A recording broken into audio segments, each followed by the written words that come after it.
drive left field. Grand slam home run. Look at this play, folks. And he stutters step walking infield. How sounds that fast? Touchdown. Gets down the sideline. Beautifully hit. And Wilson. Touchdown.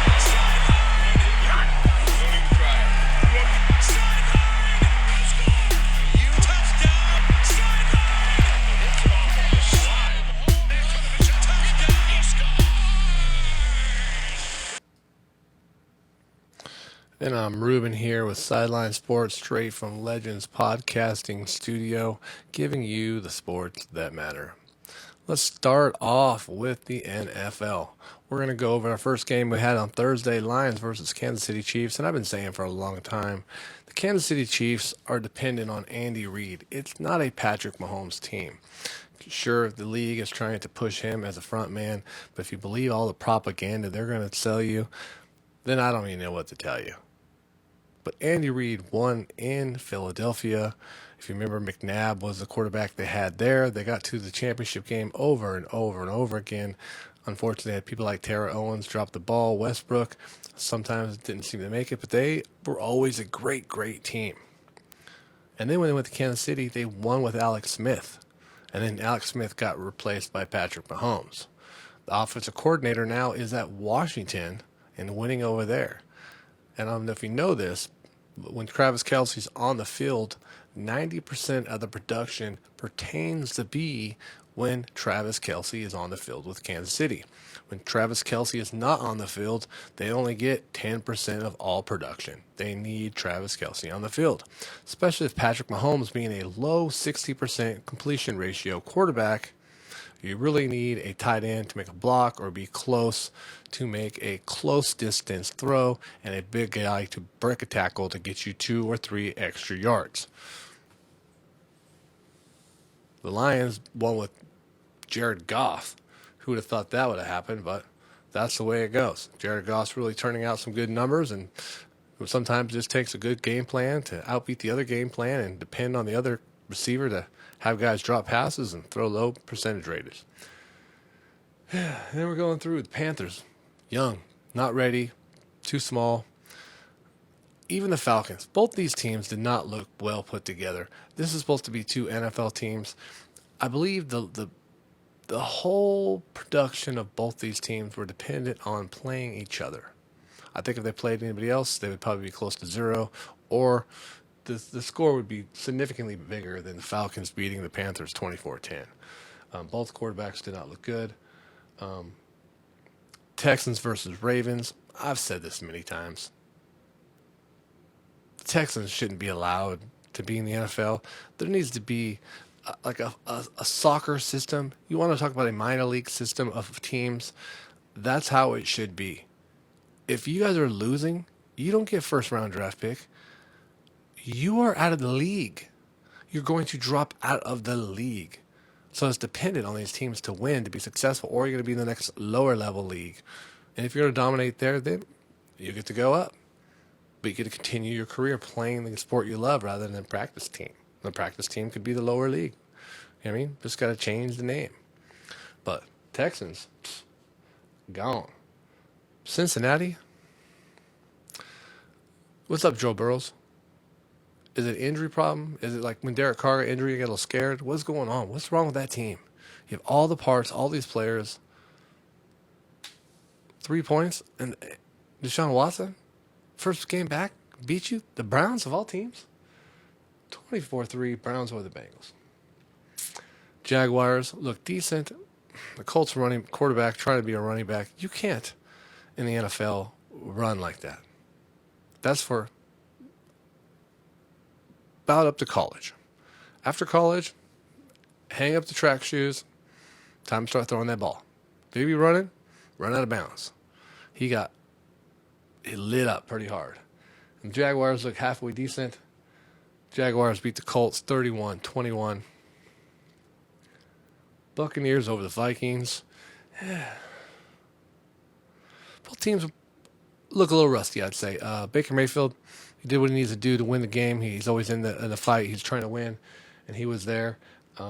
I think at the end they didn't give the Vikings an opportunity to even get back on the field. I think if I remember properly, and that's where it comes down to.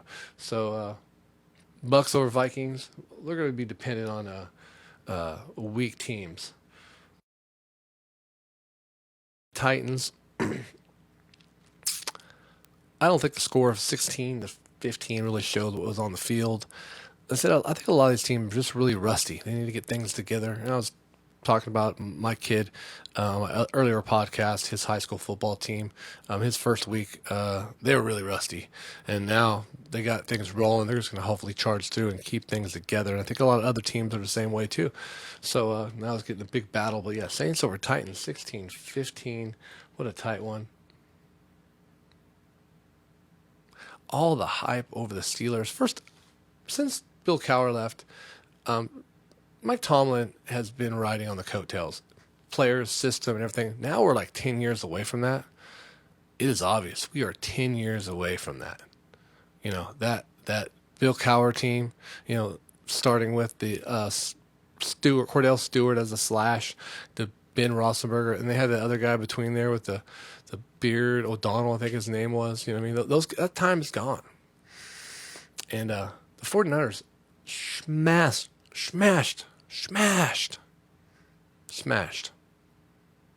them 30-7. Poor Steelers. Yeah, the Commanders beat the Cardinals. The Cardinals really don't have it figured out either. You know, some of these teams, especially when it comes down to the quarterback situation, even the Commanders, they thought their quarterback was going to be someone else, and the guy's like, hey, you know, we got a better quarterback here than me. Like, this guy's way better than me. They're like, oh yeah, they try him out. Oh yeah, you're right. You're on the bench, boy. And then yeah. But the Cardinals have, the Commanders have the old offensive coordinator from the Chiefs. I think his name is Eric Bieniemy. I say it wrong every time. But he is a true offensive genius. Hopefully he's going to do really great there in Washington with the team he has. If it's a better team, you can imagine how good he's going to do. Packers over the Bears. The Bears suck. Justin Fields is not a quarterback. It's the Justin Fields situation is no different than the 49ers situation when they had Trey Lance. It's just not the guy. Yeah, there's some of these guys are just athletes. You're right. You know what I mean? We had Colin Kaepernick. Colin Kaepernick, he's an athlete, and he can throw a really hard ball, but not always accurately. Trying to convert these pitchers into baseball player or quarterbacks, you know, it's way different. You know what I mean? A pitcher throws, you know, basically it's like pitching indoors. A football player they can't throw straight. You have to throw over a line. It's a whole different thing. You know what I mean? So a different skill set. It's like, why doesn't every soccer player be a field goal kicker? It's not the same exactly. It's close, but it's a different skill set.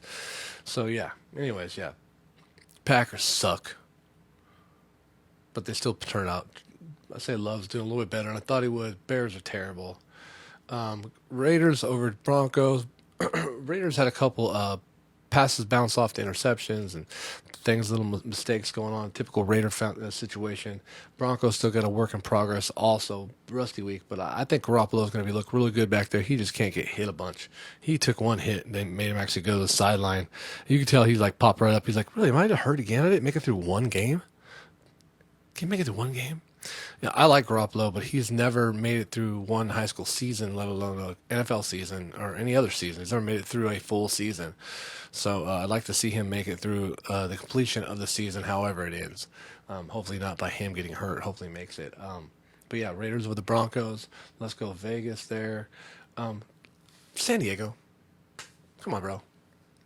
San Diego is constantly San Diego. How can you take Phillip Rivers out of that whole equation and still be San Diego?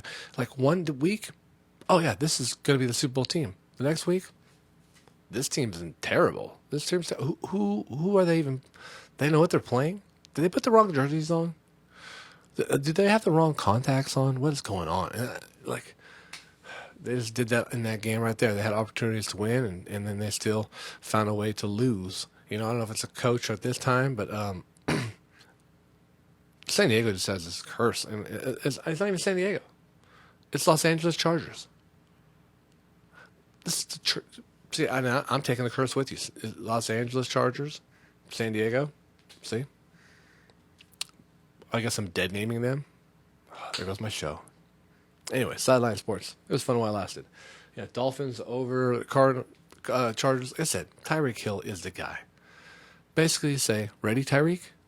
I'm going to say hike, and then I'm going to throw the ball as far as I can in that direction, and then, okay, cool. You do it then. And then I'll just watch you. You do your thing, and yeah, do that. Run. Get it.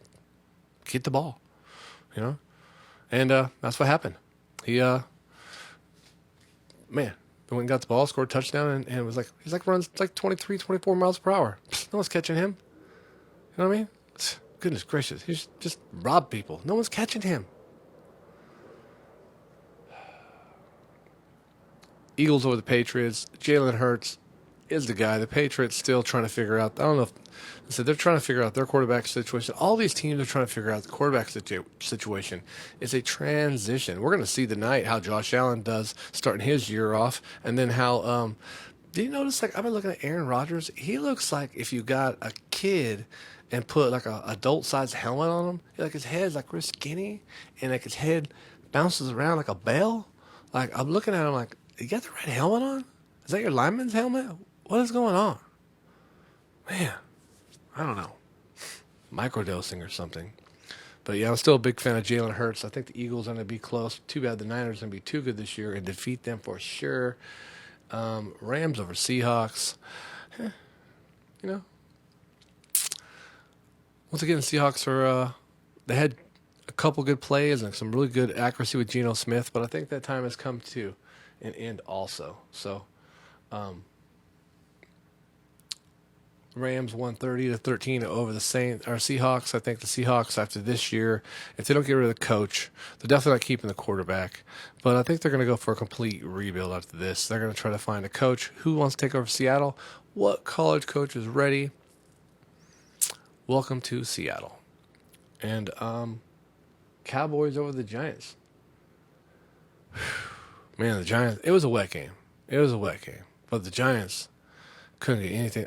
I just tell my son on the way home, too, the coach, the guy's name, Mike D-Ball, not the guy. There's certain coaches just are not the guy. I was a Romeo Carmel fan, D-Ball fan. Certain of these coaches just are not the guys that are going to win. I'm still not a fan of the coach. I think he's still the head coach over there and Commanders. Ron Rivera. I don't think he's a winning coach. It's just not going to happen. Matt Patricia, nope. Not happening. Even the Raiders coach, McDaniels, I'm not a fan of him either. So I just want to see new people, new breed. I can just see the game like, okay, this is not working. I can tell right away. I don't like how you're coaching the game. I don't know how the guys are acting. I don't like what's playing. But, yeah, Cowboys 40-0. I saw a person driving by today with a Cowboy flag on. That's the last thing I need, is having any of those guys have any kind of ego. Over with. But once again, tonight, Bills and Jets. I'm going to say the local boy because I support Josh Allen. I think also the Bills are way better. I'm a little perturbed about they had a guy who wanted to leave. I think it was a wide receiver. So I'm very questionable. Why is that? Either just Josh Allen's situation or he's not the dog they want him to be. I don't know. I don't know what's going on there. But I don't think the Jets are going to make it. And I think Aaron Rodgers' arrogance is really going to make him make throws that he probably shouldn't be trying to make. And I think he's probably going to end up with 2 interceptions. He's going to end up with 3 touchdowns, but he's going to end up with 2 interceptions, and it's not going to be like he thought it'd be. And I think that was another game. But he'll be sacked 4 times, and like I said, 3 interceptions, 4 sacks. Bills are going to win. I'm going to predict 31-24. That's going to be my final score. This weekend, UFC watched Stylebender get his belt taken away from him by Sean Strickland. I don't think anybody's a Sean Strickland fan. I don't think that's really a thing, a strong Sean Strickland fan. But we've kind of been seeing it already through time, is Stylebender can easily get pushed in the corner, and then he just does this thing where, like, he keeps his hands down. He's like, hey, see how many times you can punch me in the face and see how long it can last, and then see if we can dip out. I mean, then he did put his hands up a little bit, but, like, still, don't get there. I mean, that's the time maybe you should try to shoot, take him down, push him away. You got to figure it out. There is no other game plan. It's probably he needs distance, and I think they figured all that things out. I think if what was the other guy I was thinking about? His name will probably never come back to my mind, but he lost, I believe, twice to Stylebender, but he's keeping his distance, the Australian guy. And I think now that people see that all you got to do is just step to him, push him against the wall, and punch the hell out of him. I think Stylebender, they might do a rematch. I can imagine Stylebender wanting to rematch him because I don't think he has a plan for that. I do think they'll have a rematch, though, and he'll lose, and I think that'll be it. I think it'll be over with. If he does fight again, I don't think anybody will ever fight him that way that let him take over a fight again. I think from now on, Stylebender will always be pushed against the fence and pressed, and someone just standing where you can't kick him. You know, if hey, let's have a punching fight, a box, let's boxing match here and the thing. And I don't think Stylebender can really outbox anybody in the UFC, especially the top 10. I don't think he's ever been shown that. He got lucky with Pereira, got a lucky hit on him. But I think that people are going to, if they got it. I mean, but I didn't want to see that. I like Stylebender. I don't like Strickland. But yeah, a good game plan really wins the game. What it comes down to. This weekend, my son's football team, we're playing here locally. We'll be at Sunnyside. You want to come check it out? Please don't come say hi to me. I'm always scared of that. I'm joking. You want to say hi as long as you're friendly. And I don't think they sell beer, so don't bring me beer. That'd be awkward. Like, hey, where'd you get a beer from, dude? We're at a high school football game. Yeah. So once again, great. Those are my predictions. Let's keep this going. I'm going to see how often I can do this back again. Sideline Sports today, straight from Legends Podcasting. I'm Reuben, and we out.